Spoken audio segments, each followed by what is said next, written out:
Thank you, worship team. Boy, that could have been the sermon today. Well, we've got a sermon, but don't worry about it, because we get to start by watching a video today.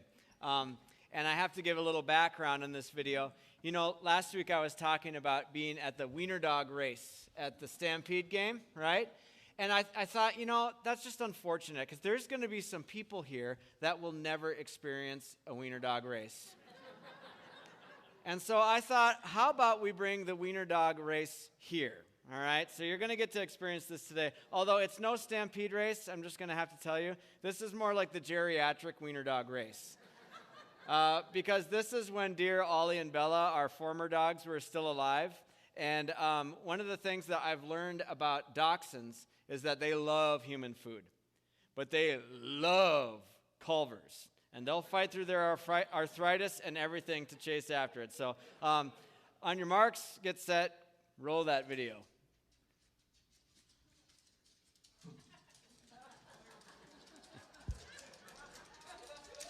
Leave me alone! Get your own food! No! Dog, stop! You go to Culver's!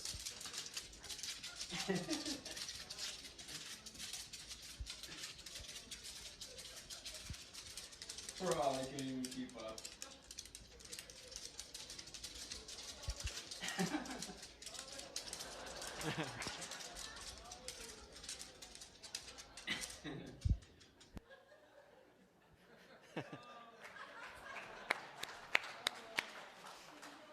They're little clicking claws. It's so cute.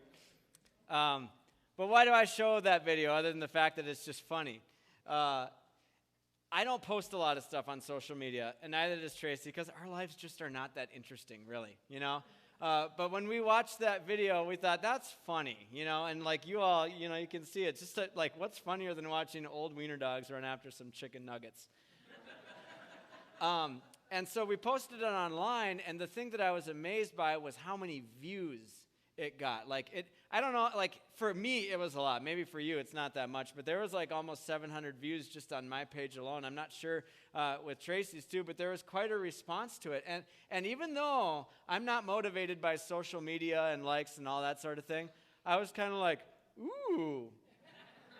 People noticed that one. That was kind of a big deal. And we live in a world where it's all about that, You want to get as many likes as you can, get as many subscribers as you can, because if you do that, then you have influence over other people. You become an influencer. And maybe there might be some money to be made in that too. And I think, honestly, more than just the money, there's something in our hearts as human beings that longs for this, right? And that is that when there's a crowd, a sea of people where everybody's the same, we want to stand out among the crowd.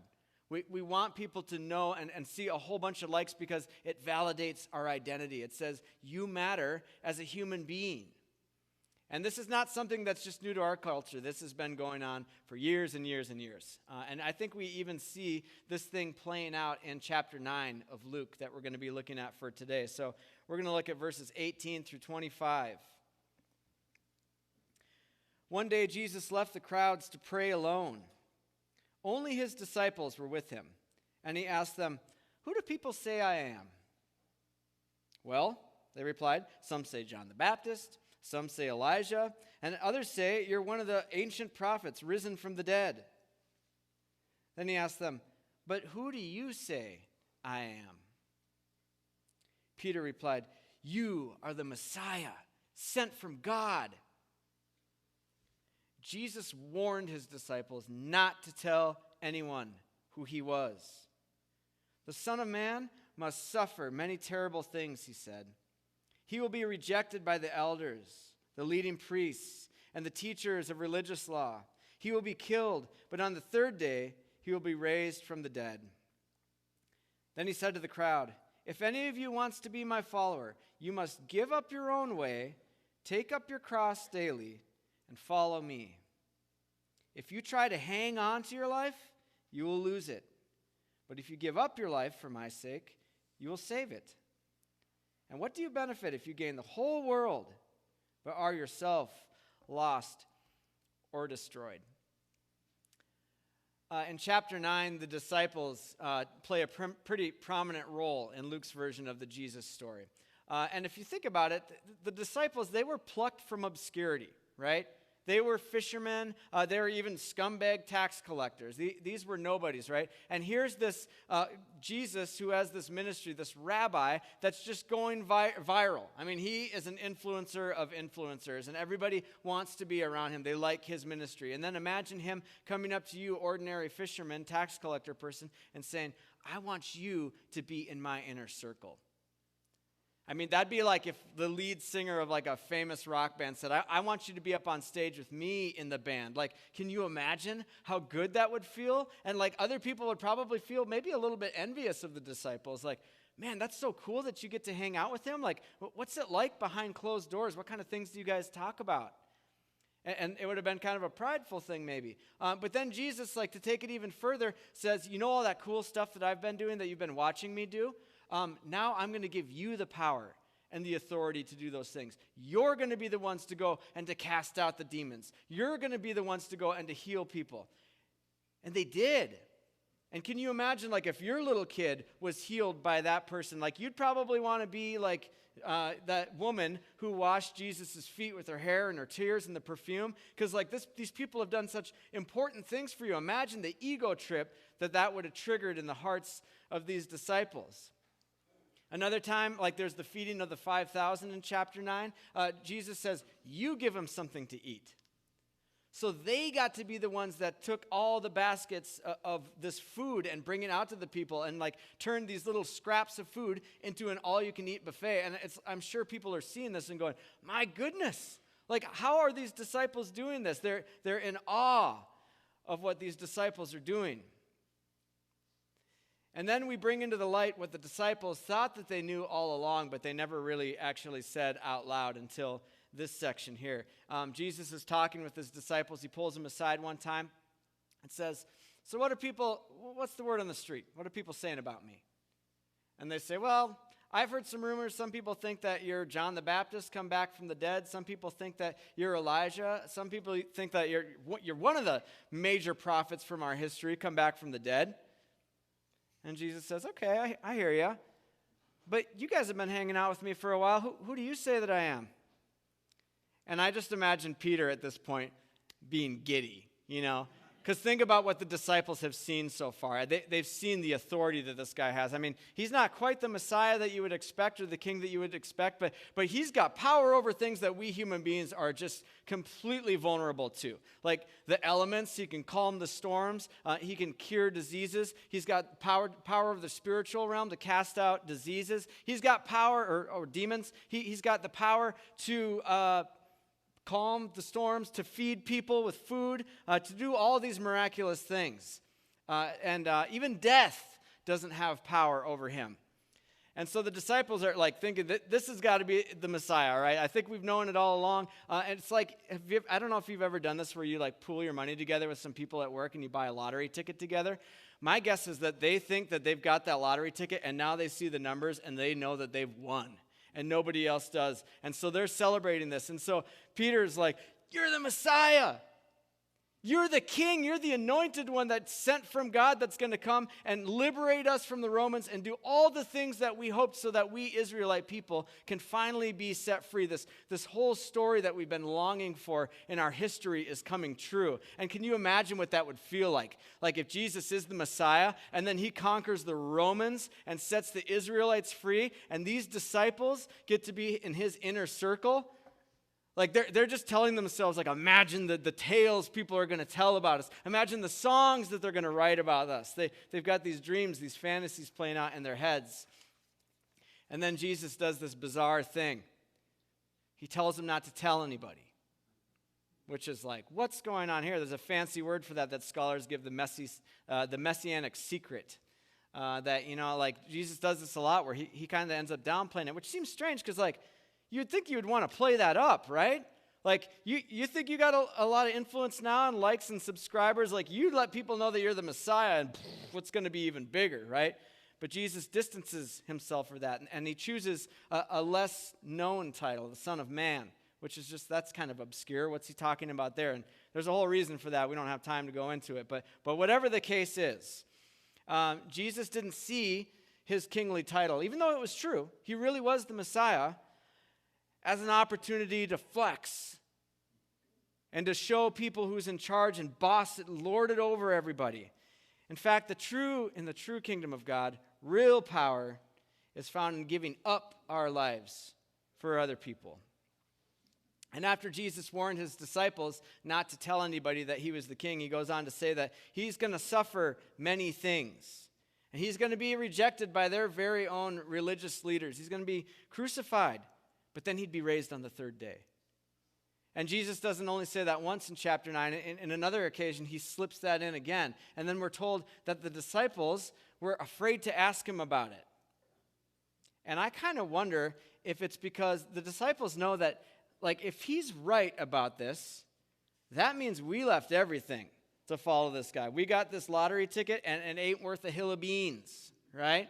And just think about how embarrassing it'll be. It looked like we got duped. You know, we followed this guy everywhere, and then they kill him.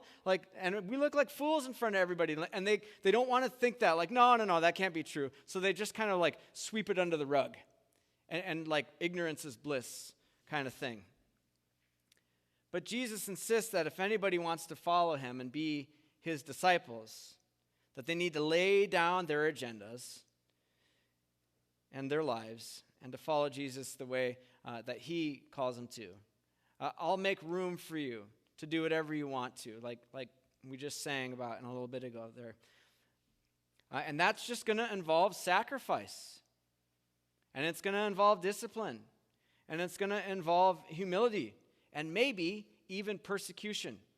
And literal death on a cross, on a Roman cross, because like to be a Christian back then, to be a Jesus follower back then, like that had some pretty serious consequences because you're following a rebel around who's creating a revolution right there in the midst of the power systems of the rest of the world. That could get you in a lot of trouble, and it's a hard teaching of Jesus's. And then Luke doesn't pull any punches. If you keep reading all the way to the end of chapter 9, there's like people that are saying, hey, Jesus, I'll follow you. And he's like, you sure? Because the thing is if you do, that might require you to leave your home and be homeless for a while. That might require you to leave your family. Like when they all think that you're nuts, when they think that you're screwy and they disown you, that's part of what this might mean for your life. Are you sure that you want to do this? There's a lot about Jesus' teachings that are really, really challenging and probably a turnoff to people too, especially in our culture today. Like we like everything to be nice and neat and cozy and tidy and easy too. We don't want to have to pay for things. We want it to be cheap and we want it to happen quickly. And like, that's the nice way. Like, it's nice because there's ways that you can cut corners and you can actually get wealth and you can get power and you can get prestige and you can get celebrity. And it feels good to have the spotlight on you. But as Jesus warns us here, this often comes at a cost to our souls, to our hearts. Like what kind of desperate things do we end up doing sometimes in order to get people's attention? What kind of corners will we cut? How do we compromise our character, our integrity? Or how do we shove our conscience aside so that we can get what we want? And how does it end up maybe hurting not only ourselves in the process, but the people that we love around us? And this is what Jesus is talking about when he refers to you gain the whole world, but you lose your soul. You end up losing the thing that are most important in this life. And I think that art does a really good job of bringing this into the light, this kind of thing that Jesus is talking about here. And there's one show, it's one of my favorite shows that was ever made, and I'm not gonna necessarily recommend it. It's not a Christian show. In fact, it's quite rated R-ish, one of those ones that you wait for the kids to go to bed if you're gonna watch it. And it's called Breaking Bad. I don't know how many of you have seen this, but the premise of the story is this.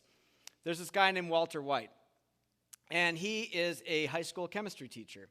And he finds out that he's got lung cancer, and it's terminal, it's inoperable, and they gave him 2 years to live.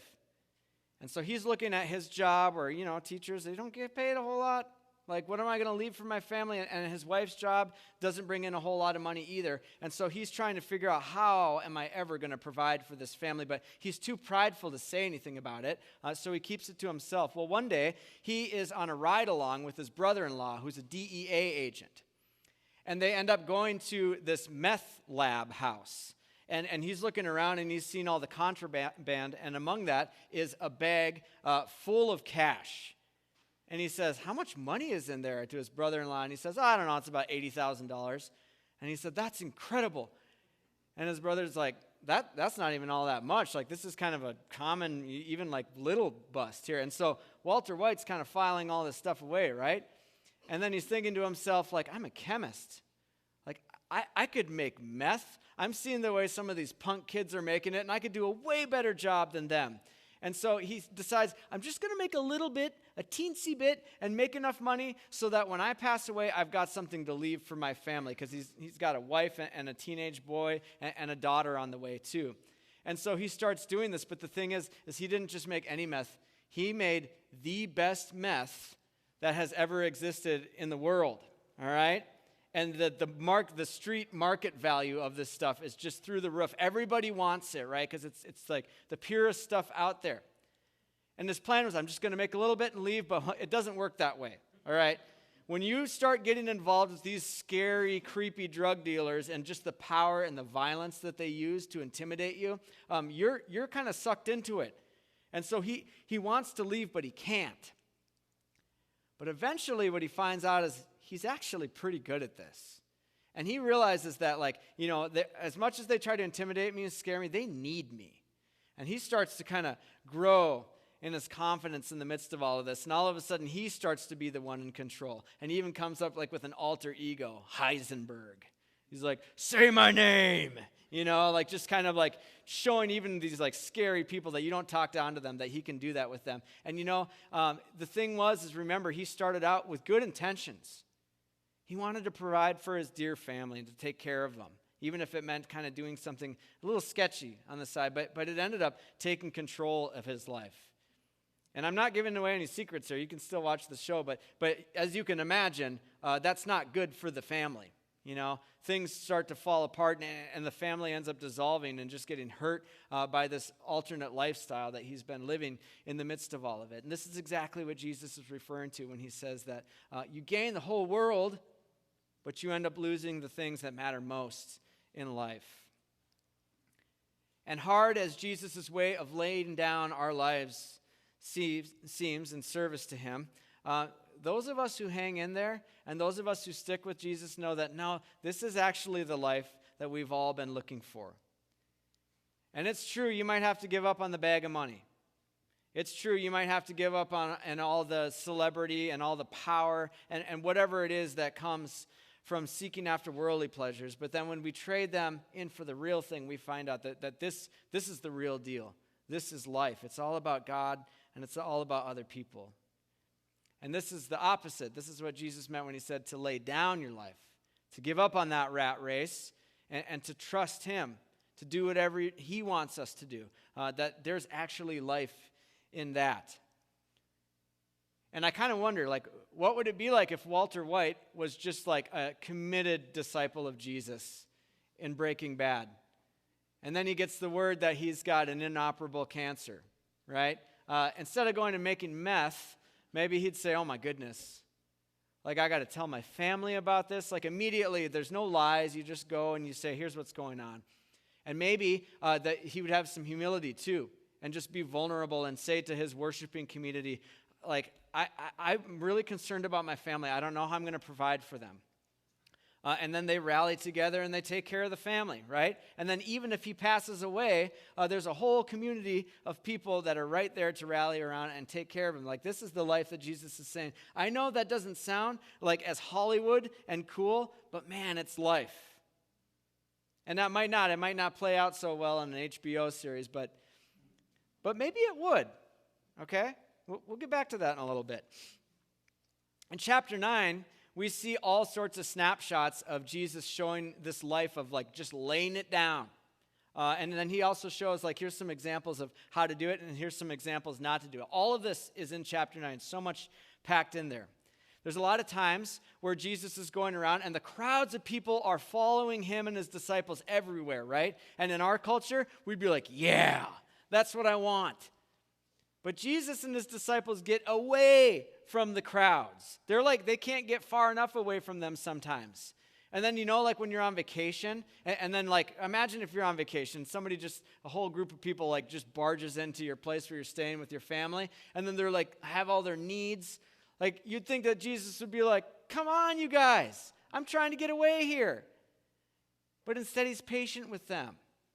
And he says, okay, like, we're going to continue to preach the kingdom, the good news to these people, and continue to heal the sick as they bring them to them. That takes a lot of humility. And that takes a lot of patience, that laying down of your life.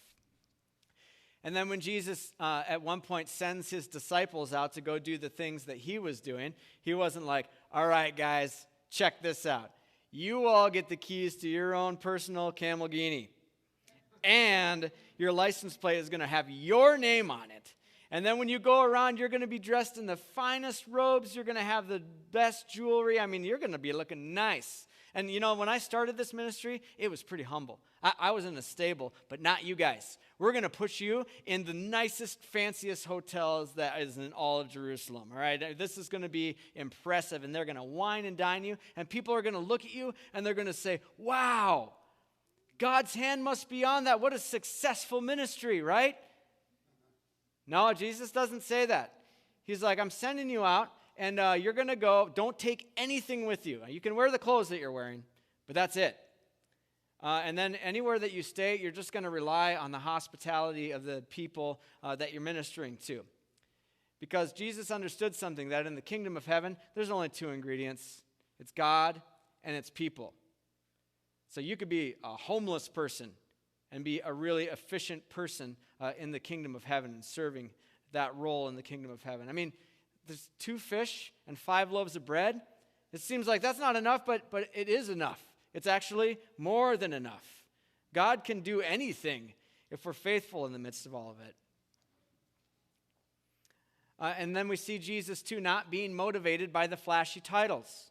We want CEO in front of our name. We want doctor in front of our name. We want people to know it, too. Jesus could have had Messiah. But instead, he chooses the more obscure Son of Man title. Like, he just didn't play into that kind of stuff.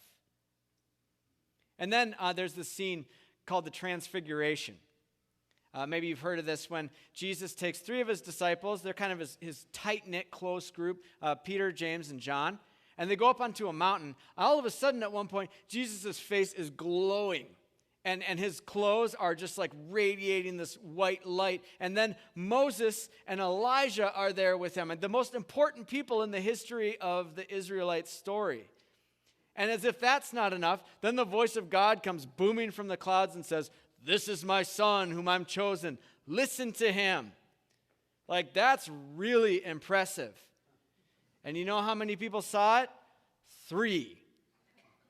And they were like, didn't even know what to do with it. They're just like bumbling around, right? I mean, Jesus, you should have done that in front of the 5,000 people. What are you thinking? He needs a better PR person or a better manager. But he doesn't do that. And then when the disciples at one point, they're arguing about who's the most important one of us. When Jesus is sitting on his throne, when he becomes the king, who gets to be the vice president? And Jesus is like, oh my goodness, you guys. So he grabs a little child, and he pulls the child into the picture, and he says, anybody who welcomes a little child like this on my behalf welcomes me. And anyone who welcomes me also welcomes my Father who sent me. And whoever is least among you is the greatest. And children in that culture, no influence, not important. They're cute. We love them, right? But they're not movers and shakers, okay? They're to be seen and not heard. They're kind of annoying sometimes. You want to shove them aside. But Jesus says, no, these are the guests of honor in the kingdom of heaven. And then one time, this is all in chapter 9. It's crazy how much goes on here. The disciples are going out. They're doing their ministry, casting out the demons, healing people. And then they notice that there's some other guy doing it in the name of Jesus. And they're like, do you know him? Because I don't. And so they like tell him to stop it, like this is for the insiders to do. You don't get to do that. And I think John was feeling pretty proud of it too. And he goes up to Jesus and says, "Hey, Jesus, guess what? This guy, this joker over here, he was trying to cast out demons in your name too. And we told him to stop because he's not one of us." And Jesus said, "Don't stop him. Like whoever's not against you is for you." Which there could be a whole sermon on that statement alone, right? There's some profound stuff going there. But I wonder if the disciples, they felt a little bit jealous because we're the important ones. We get to do the fancy stuff. We want to have the power. And if other people get to do that too, then that makes me feel a little less special, right? And Jesus is like, well, that's the point. Because it's not meant for an elite group of people. It's meant for anybody who wants to be part of it. And then there's another part. It just keeps going, right? They're walking through Samaria. And if you know anything about the Samaritans and the Jews, they do not get along with each other. And they're on their way to Jerusalem. And so Jesus and his disciples are coming through, and some of these Samaritans, you can just imagine that they're jeering at them. They're saying all sorts of racist comments to them and like, just get out of here. Like, you're not going to stay here. And James and John, they're just like indignant, They're like offended. Like, how dare you talk to us this way, Do you know who this is? This is the Messiah. This is the one we've been waiting for. And do you know who we are? We're his closest disciples. And they're like, Jesus, do you want us to rain down fire from heaven on them and just turn them into Samaritan cinders? And Jesus says, no. Instead, here's what we're going to do, you guys. We're going to just keep walking. No bloodshed. It's not necessary. Like every single time that there was an opportunity for them to flex and to use their divine power and their authority that was available to them and just like assert their dominance over everybody else and show everybody who's boss and amass the likes and the subscribers, Jesus instead chooses the route of humility and grace and gentleness and peace. And he tells his followers, if you're going to follow me, this is how we do it. And to the value systems of this world, Jesus' way, it's kind of foolish. It's certainly unimpressive. You might see it as ineffective. And then in the end, like it's going to fail, You might even get crucified for doing this kind of stuff. But that story of the transfiguration says something else. Because when Jesus is standing there, Moses and Elijah, they represent the law and the prophets. It's like the whole story of Israel, just affirming, yep, this is the climax of what God's doing. This is how it works out. And again, if that's not enough, then when the voice of God speaks up and he says, this is my son, my chosen one, listen to him. It's like, this might seem foolish, this might seem strange, this might seem counterintuitive, but this is the way that my kingdom takes over the rest of the world. I mean, the creator of the universe, who knows exactly how this world works. He certainly knows how our hearts are wired and what we desire, what we long for, what we need. He stepped down into this world, and he's invited us to follow him away from our flawed ways of running our own lives. And he said, if you want to know how to really live, if you really want to know how to be human the way that I created you to be, come follow me. Come learn from me. It's a way of suffering. It's a way of self-giving love, and it's epitomized on the cross, where the creator of the universe dies for the very people who put them there. And I'm inviting you to come and do the same thing. Ironically, we live in a world that says that, what life is all about? It's the Walter White thing. It's get as many likes and subscribers and cash and houses and stuff and celebrity and power so that people notice you and they like you. But so oftentimes that stuff, it sounds so good and it tastes good, but it ends up sucking the life out of us in the end. And you know what the world does? It teaches us that you need this, you want this, but as soon as we're not giving it what it wants, it discards us. It has nothing to do with us anymore, and it'll just dismiss us. And so that's where, you can gain the whole world and lose it all, lose what matters most. That's the irony of it. But Jesus teaches us that actually letting go of that way, everything about it, everything that the world teaches us is this is life. And Jesus is saying, let go of it. Let go of the life. Let go of the things that you think that you want and follow me. And oh, by the way, that might mean going to a cross too. And this is life. And then when we enter into it, we find that somehow it actually is. It's pretty amazing. I think we can look at the high cost of following Jesus and say, I don't know if it's worth it. But maybe we can also look at the high cost of not following Jesus too. Because you can get all the stuff, you can gain everything in this world, but man, if it ends up ruining our lives, if it leads to just depression and anxiety and it leads to broken relationships with the people around us, that's really costly. And then there's the whole eternity thing too, right? If we've given our lives to serving kingdoms other than Jesus's and resisted his and said, no, we're going to do this one instead, Jesus doesn't force it on anybody. He just lets us have what we want. And someday his kingdom's going to come. And those kingdoms aren't going to exist anymore. And so it's kind of a hard thing. It's a hard teaching of Jesus's, but that's the truth. That's the reality. But I think in a world that's just stripped of grace, where we see Breaking Bad and we see the violence, we see the power, we just see this competing and competition where you're so easily discarded and shoved aside. I think sometimes people have tasted the things that the world said that this is going to give you everything, and then we've realized that it's a myth, that there's nothing to it. It's just like a vapor in the wind. I wonder if some people don't start to say, is this all that there is? That there's got to be something more than just this.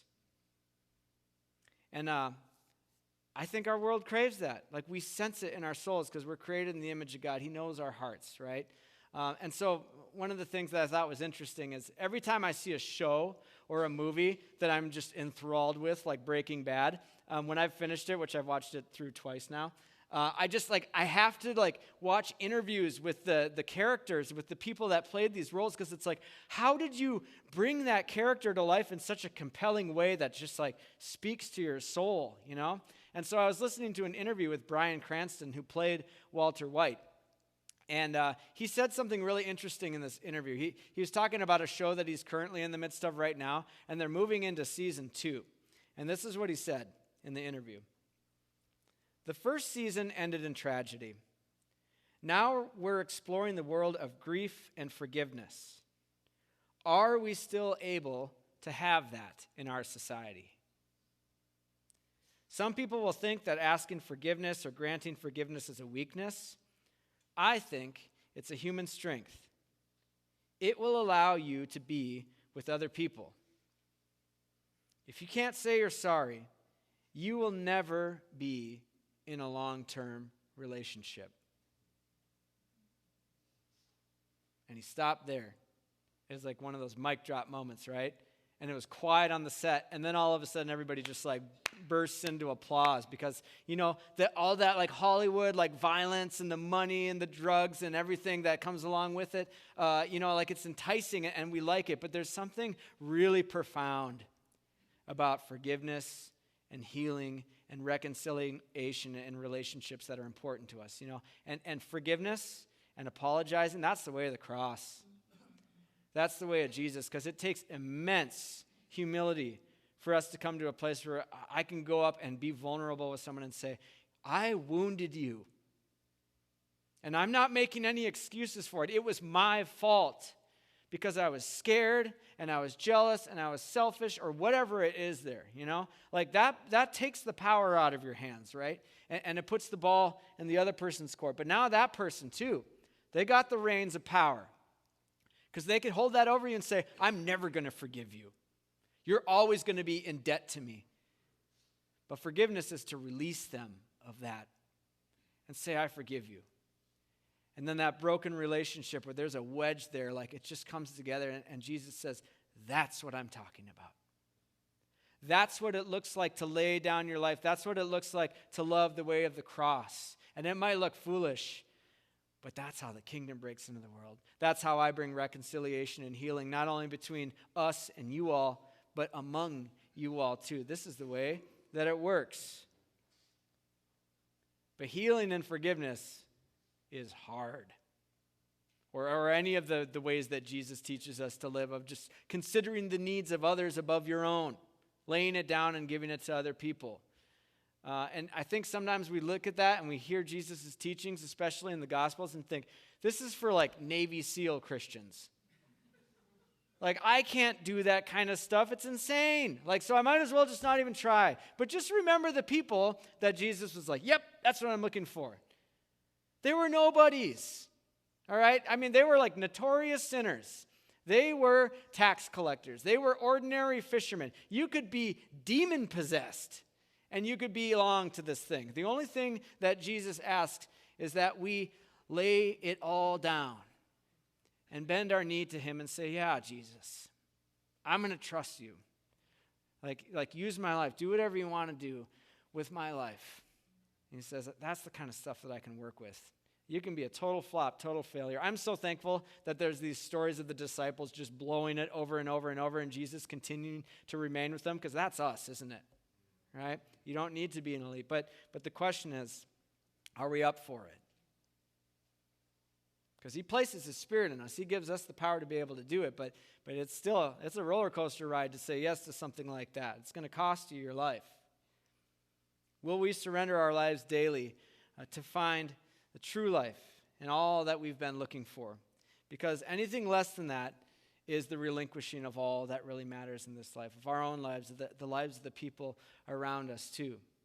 And that's the kind of stuff that doesn't last. It's a bad long-term investment. So choose the kingdom. Amen? Amen. Now let's pray together.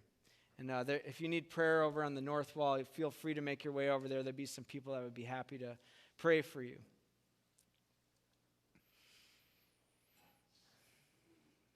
Jesus, your ways really are higher. They're unexpected. They're strange. It's even baffling at times.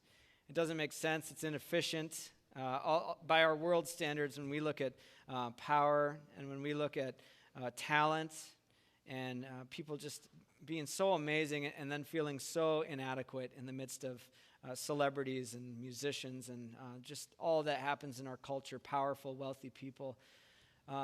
But you just say, you don't need that.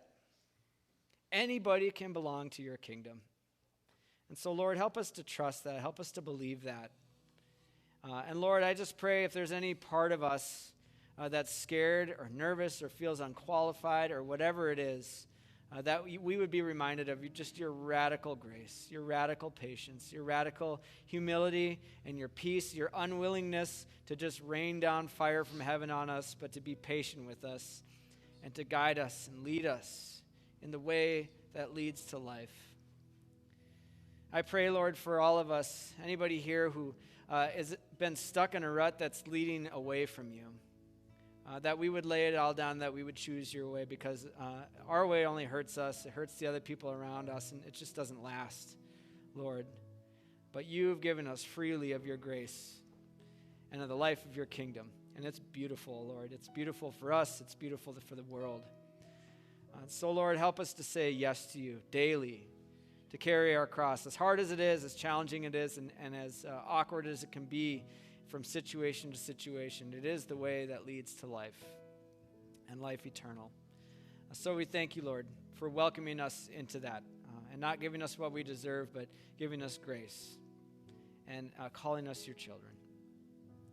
We love you, Lord. Thank you. Amen.